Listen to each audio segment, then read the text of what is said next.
Bismillahirrahmanirrahim. Assalamualaikum warahmatullahi wabarakatuh. Salam sejahtera untuk kita semua. Sebelum saya memaparkan materi ini, izinkan saya untuk memperkenalkan diri. Perkenalkan, nama saya Mustafa Fadil Aji, Taruna Politeknik Ahli Usaha Perikanan, jurusan Teknologi Pengolahan Hasil Perikanan semester 6. Nah, di sini saya akan membahas tentang pengawetan pangan dengan teknologi iradiasi pangan. Nah, di sini saya akan membahas 6 poin.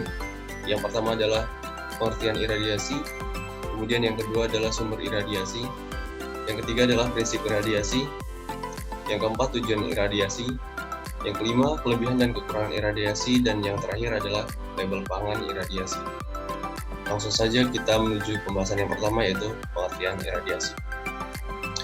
Nah, pengertian iradiasi. Dalam iradiasi pangan adalah metode penyinaran terhadap pangan, baik dengan menggunakan zat radioaktif atau akselerator untuk mencegah terjadinya pembusukan dan kerusakan, serta membebaskan pangan dari dasar transik patogen. Kemudian untuk arti pangan iradiasi adalah setiap pangan yang dengan sengaja dikenai sinar atau radiasi ionisasi tanpa memandang sumber atau jangka waktu iradiasi ataupun sifat energi yang digunakan. Kemudian adalah pembahasan yang kedua, yaitu sumber iradiasi. Nah, sumber iradiasi yang digunakan untuk penyinaran atau ionisasi pangan yaitu ada 3. Yang pertama adalah sinar gamma dari radionukleida kobalt-60 atau Caesius 137. Kemudian yang kedua adalah sinar X dari mesin sumber yang dioperasikan pada atau di bawah 5 MV. Kemudian yang ketiga adalah elektron dari mesin sumber yang dioperasikan pada atau di bawah 10 MV.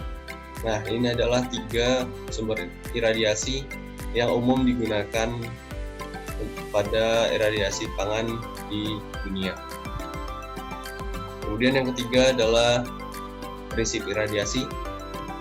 Nah, di sini adalah prinsip iradiasi menjelaskan bila sumber iradiasi sinar X, sinar gamma, dan berkas elektron mengenai bahan pangan, maka akan menimbulkan eksitasi, ionisasi, dan perubahan komponen yang ada pada bahan pangan tersebut.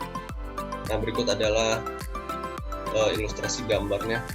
Yang pertama adalah eksitasi, kemudian ionisasi, dan yang terakhir adalah perubahan komponen atau kimia. Kemudian selanjutnya adalah tujuan iradiasi. Nah, iradiasi memiliki tujuan yaitu untuk menghambat pertunasan, kemudian membasmi serangga, lalu memperpanjang masa simpan, kemudian mengurangi jumlah mikroba dan patogen tertentu, kemudian disinfektasi serangga, kemudian membasmi jamur, lalu sterilisasi, dan yang terakhir adalah pengawasan karantina. Kemudian poin yang kelima adalah kelebihan dan kekurangan iradiasi. Nah, iradiasi juga memiliki kelebihan dan kekurangan.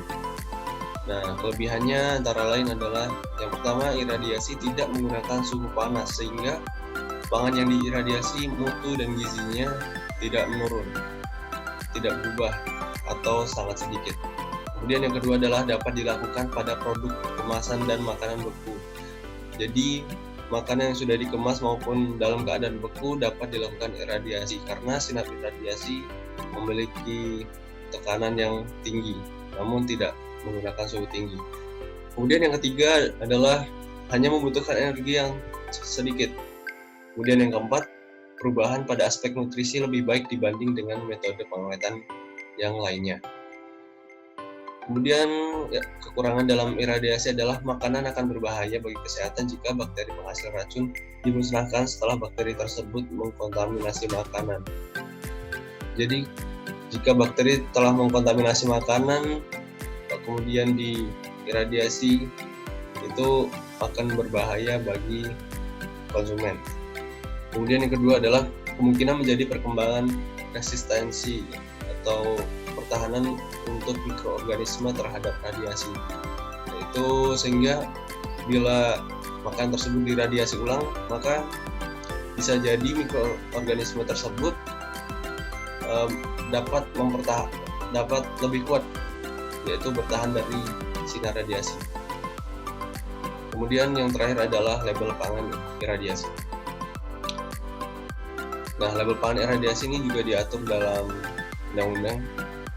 Nah, pangan yang mendapat perlakuan iradiasi, seluruh bahan mendapat perlakuan iradiasi wajib mencantumkan keterangan pangan iradiasi, tujuan iradiasi, dan tidak boleh diradiasi ulang.